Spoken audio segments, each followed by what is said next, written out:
establo más pobre en Belén, una madre que arrulla a un bebé con un canto de adoración, admirada de poder tener en sus brazos a su Salvador.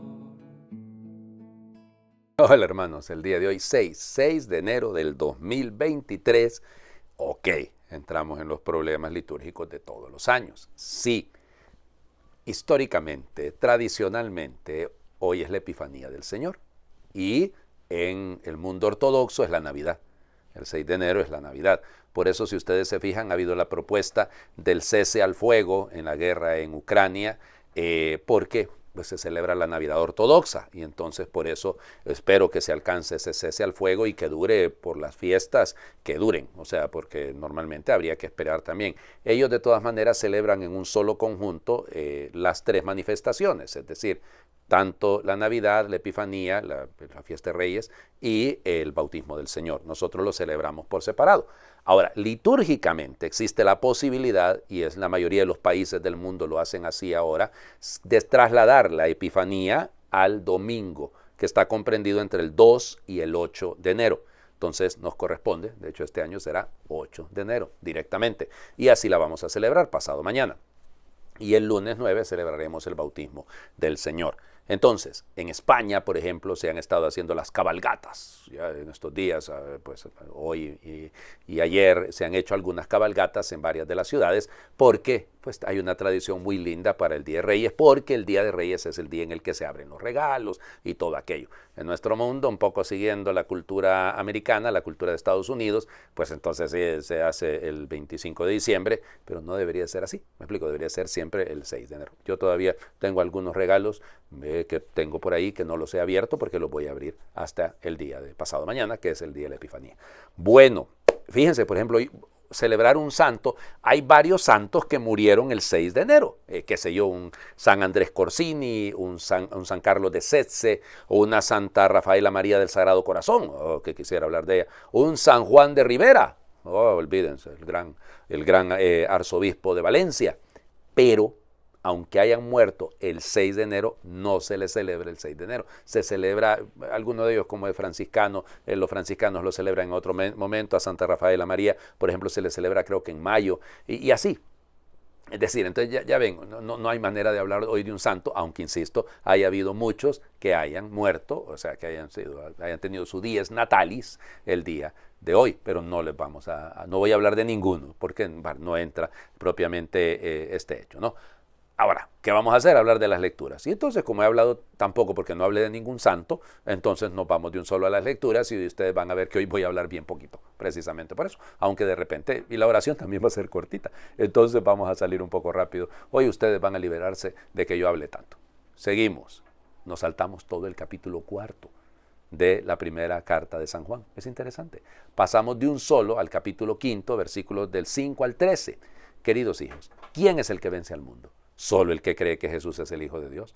Jesucristo se manifestó por medio del agua y de la sangre. Él vino, no solo con agua, sino con agua y con sangre. El Espíritu es el que da testimonio, porque el Espíritu es la verdad. Así pues, los testigos son tres, el Espíritu, el agua y la sangre. Y los tres están de acuerdo. Si aceptamos el testimonio de los hombres, el testimonio de Dios vale mucho más. Y ese testimonio es el que Dios ha dado de su Hijo. El que cree en el Hijo de Dios tiene en sí ese testimonio. El que no le cree a Dios hace de él un mentiroso, porque no cree en el testimonio que Dios ha dado de su Hijo. Y el testimonio es este, que Dios nos ha dado la vida eterna y esa vida está en su Hijo. Quien tiene al Hijo tiene la vida. Quien no tiene al Hijo no tiene la vida. A ustedes, los que creen en el nombre del Hijo de Dios, les he escrito estas cosas para que sepan que tienen la vida eterna. Palabra de Dios. Te alabamos, Señor. Es que el que da testimonio, si aceptamos el testimonio de Dios vale más, y ese testimonio es el que Dios ha dado de su Hijo. El que cree en el Hijo tiene en sí ese testimonio, porque el no cree en el testimonio que Dios ha dado de su Hijo, no tiene la vida. Y el testimonio es este, ¿ya se fijaron cuántas veces? 7 veces la palabra testimonio, 7 veces. Y los 3 testigos, agua, sangre y espíritu. Es interesante, o sea, toda la carta va decantando aquí. Va llegando a esto, Hay que vencer al mentiroso, hay que vencer al engañador, hay que vencer al anticristo. ¿Cómo se vence? Creyendo, confiando en la palabra venida de Dios, y el que cree ama, que es lo que hemos estado hablando, y por eso el que cree y ama es testigo, da testimonio. Entonces, evidente, cómo Dios ha manifestado, cómo Dios se ha manifestado en su Hijo, y el testimonio es este, lo que dice aquí, que Dios ha dado la vida eterna y que esa vida está en el Hijo. Ok, ¿cómo alcanzo esa vida eterna? Ahí están los tres testigos: el agua, bautismo; sangre, evidentemente la Eucaristía; y espíritu, el sacramento de la confirmación.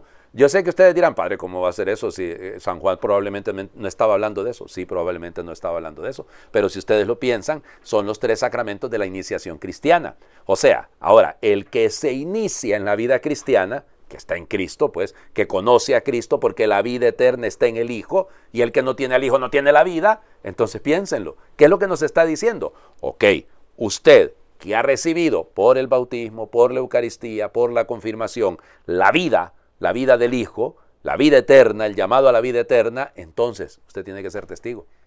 Así de sencillo. O sea, el que no es testigo es que no tiene el Hijo. El que no lo haga. Pues cuánta gente que le da pena hablar de Cristo, le da miedito, ya les digo, es que no, puede estar escuchando que otros están atacando a la iglesia, que está ahí en estos días, olvídense, con la muerte de Benedicto XVI, ay, Señor Jesucristo, cuánto ataque en contra de la iglesia, y de los dos lados, ¿va? Porque también es un ataque a la iglesia cuando niegan la figura del Papa Francisco. Es que no habló tanto en el discurso, en la homilía. Por favor, lo habló todo, ¿ya? Es el amigo del novio, ¿ya? Que escucha la voz y se alegra, claro, porque ya llegó a la boda, porque ya llegó el encuentro con el novio. Es una belleza, olvídense. Yo no me voy a poner aquí a comentarles realmente las palabras del Papa, los gestos del Papa. No, sí, nos llama la atención los gestos de Monseñor Genswein. Claro, sí fue el amigo del Papa Benedicto, del Cardenal Ratzinger. Vamos, en sus últimos años, ¿qué será? 30 años, estuvieron marcados por la vida no, creo que menos. Pero igual, o sea, es un amigazo, es un hombre fiel, es un buen discípulo, es un buen alumno. Claro, y ojalá salga tan bueno como el maestro, que Dios, eso dicen, es un excelente teólogo Genswein. Pero no, hombre, o sea, todos nos centramos en esto, sí, pero vieron lo que el Papa Francisco, es extraordinario, o sea, los gestos de hermano, está enterrando a su hermano. O sea, realmente, este es un testigo, para mí es un testimonio precioso, ya, tanta cosa hermosa que hemos vivido en estos días. Estamos viviendo tiempos históricos, todos son históricos, ¿no? Pero digo, es bellísimo esto. Ahora vamos, sigamos con el testimonio. ¿Cuál testimonio? Sí, el Evangelio. Perdón, padre, usted nos dijo que hoy es viernes antes de Epifanía. Sí, es viernes antes de Epifanía. Ay, entonces, ¿por qué esta lectura? ¿Por qué este Evangelio? No, si no lo han escuchado, tranquilos. Marcos, capítulo 1, versículos del 7 al 11. En aquel tiempo Juan predicaba diciendo, ya viene detrás de mí uno que es más poderoso que yo, uno ante quien no merezco ni siquiera inclinarme para desatarle la correa de sus sandalias. Yo los he bautizado a ustedes con agua, pero él los bautizará con el Espíritu Santo. Por esos días vino Jesús desde Nazaret de Galilea y fue bautizado por Juan en el Jordán. Al salir Jesús del agua vio que los cielos se rasgaban y que el Espíritu en figura de paloma descendía sobre él. Se oyó entonces una voz del cielo que decía, tú eres mi Hijo amado, yo tengo en ti mis complacencias. Palabra del Señor. Gloria a ti, Señor Jesús. Ya estuvo. ¿Cómo que ya estuvo? Lo mismo. ¿Cómo que lo mismo? Pues sí, lo mismo que había dicho en la primera lectura. Pues sí, fíjense. Juan es el testigo que predica sobre Jesús. ¿Cuál es su testimonio? Que viene detrás de él uno que no merece ni siquiera desatarle las sandalias, él se agacharme, inclinarme para desatarle la correa de las sandalias. O sea, él está poniéndose muy por debajo de Cristo. Claro, porque él solo es la voz. Él es el que anuncia, él es el gran profeta. Y luego dice que él bautiza con agua, pero él lo va a bautizar con el Espíritu Santo. ¿Cómo hablábamos de los testigos? Los testigos son el agua, el Espíritu y la sangre. Ajá, ¿y la sangre? Juan, y no va a morir mártir Juan, por decir la verdad. No va a morir Juan decapitado, por decir la verdad. Ahí tienen ustedes. ¿Y cuál es el testimonio? Este es mi Hijo amado. Aquí está la vida, ¿eh? En él tengo mis complacencias. Perfecto. Y entonces, el que vive de la vida del Hijo tiene la vida eterna. ¿Ya vieron ustedes? Sí, lo mismo. Así que por lo tanto se cierra. Se cierra todo lo que hemos estado diciendo. ¿Está terminando la Navidad? Sí, está terminando la Navidad. Pero está terminando de una manera preciosa porque termina el tiempo de la Navidad, pero no nuestro testimonio. Termina el tiempo de la Navidad, pero no nuestro compromiso. termina el tiempo de la Navidad, pero no nuestra responsabilidad. Les invito a hacer oración. En Navidad, buscar es mi oficio. Encontrar tu regalo gratuito y compartir el desafío abierto que tengo todos los días, que sueño, vivo y gozo las buenas nuevas que nacen en tu regazo y dejas en mis manos. Y cuando no es Navidad, por el tiempo, el clima, los sentimientos o los hechos, lo mismo. Amén. Qué belleza de oración esta de Florentino Ulibarri, ¿verdad? Preciosa, piénsenlo. En Navidad, sí, porque hay gente que dice, ay, el espíritu de la Navidad nos vuelve más generosos, más así, ay, es que todo más tierno. Y después de Navidad, lo mismo. Sí, que la Navidad es siempre para aquel que está dispuesto a permitir que Dios habite en su corazón y que quiere ser testigo.